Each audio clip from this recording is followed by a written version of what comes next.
26 மே புதிய இந்தியாவோட வரலாற்றிலேயே ரொம்ப ரொம்ப முக்கியமான நாள். 11 வருஷத்துக்கு முன்னாடி 2014 26 மே அன்னைக்கு தான் மோடி அவர்கள் முதல்ல பிரதமராக பதவி ஏற்றாரு.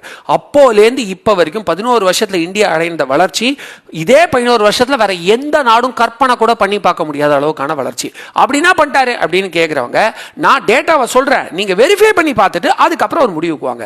இந்த 11 வருஷத்துல 2014 2 ட்ரில்லியன் எக்கனாமியா இருந்த இந்தியா அப்படியே டபுள் மடங்காகி 4 ட்ரில்லியன் எக்கனாமியா மாறிடுச்சு. 2014 எக்கனாமில 10th பொசிஷன்ல இருந்த இந்தியா இப்போ ஜப்பானை பின்னாடி தள்ளிட்டு 4th பொசிஷனுக்கு வந்திருக்கும். 2028 ஜெர்மனியும் பின்னாடி தள்ளிட்டு 3rd பொசிஷனுக்கு வந்துரும். யுஎஸ்ஏ, சைனா, அப்புறம் இந்தியா தான் அந்த அளவுக்கு சூப்பரான வளர்ச்சி அடைஞ்சிருக்கும். அது மட்டும் இல்லாம 11 வருஷத்துல 95,000 கிலோமீட்டர் ரோடு போடப்பட்டிருக்கு. 2014 வரைக்கும் சுதந்திரம் கிடைச்ச 67 வருஷத்திலேயே வெறும் 92,000 கிலோமீட்டர் ரோடு தான் போட்டிருந்தோம். இப்ப இந்த 11 வருஷத்துல அதோட அதிகமா போடப்பட்டிருக்கு. 70 ஏர்போர்ட்டுகள் கட்டப்பட்டிருக்கு. இந்தியாவுடைய சுய தயாரிப்புகள் அதிகமானதுனால வந்தே பாரதா இருக்கட்டும், ஆகாஷ் டிஃபென்ஸ் சிஸ்டமா இருக்கட்டும், கலக்கிட்டு இருக்கு. கிட்டத்தட்ட 1,40,000க்கும் மேற்பட்ட ஸ்டார்ட் அப் கம்பெனிகள் ஆரம்பிக்கப்பட்டிருக்கு. அதனால வேலை வாய்ப்புகள் அதிகமாகி 25 கோடி பேர் வறுமை கோட்டில இருந்து வெளியே வந்திருக்காங்க. இது எவ்வளவு பெரிய வளர்ச்சி அப்படிங்கறத கொஞ்சம் யோசிச்சு பாருங்க. 10 கோடிக்கும் மேல டாய்லெட்கள் கட்டப்பட்டதுனால மனுஷன் வெளியிடத்துல கழிவு போற அந்த ஒரு நிலைமையே டோட்டலா ஆல்மோஸ்ட் முடிஞ்சிருச்சு.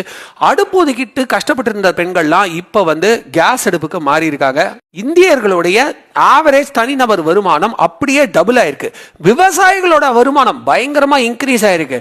டூரிசம், அதாவது வெறும் ஊட்டி கொடைக்கானலுக்கு ஒரு வருஷத்துக்கு ஒரு தடவை போறதே பெரிய டூரிசம்னு இருந்த நாம இப்ப வாரத்துக்கு நிறைய பேர் டூர் போறாங்க. வெளி மாநிலத்துக்கு போறோம், வெளி நாடுகளுக்கு போறோம். அந்த அளவுக்கு டூரிசம் டெவலப் ஆயிருக்கு. இவ்வளவு ஏன், கடைசியா பெட்ரோல் பிரைஸ் ஏறினது 600 நாளைக்கு முன்னாடி வெறும் 100 ரூபாயில 105 ரூபாய்க்குள்ள பெட்ரோல் வாங்கிட்டு இருக்கோம். ஆனா பக்கத்துல இருக்கிற பாகிஸ்தான், ஸ்ரீலங்கா எல்லாம் பாத்தீங்கன்னா 200 ரூபாய்க்கு மேல பெட்ரோல் வித்துக்கிட்டு இருக்காங்க. எல்லாத்துக்கும் மேல டிஃபென்ஸ் சிஸ்டம். 2014க்கு முன்னாடி வரைக்கும் இந்தியாவில் தீவிரவாதிகளோட வெடிகுண்டு சம்பவம்ன்றது சர்வ சாதாரணமா நடந்திருந்தது. ஹைதராபாத்ல நடக்கும், பெங்களூர்ல நடக்கும், தாஜ் அட்டாக் நடக்கும், நார்த்ல நடக்கும். இன்னைக்கு வெடிகுண்டுல 2 பேர் தான் செத்துருக்காங்களாம்பா அப்படின்னு சர்வசாதாரணமா மக்கள் பேசிட்டு போறதை நானே கேட்டிருக்கேன். ஆனா இப்போ பெங்களூர்ல ஒரே ஒரு வெடிகுண்டு சம்பவம் நடந்ததையே அந்த தீவிரவாதியை உடனே பிடிச்சிட்டாங்க.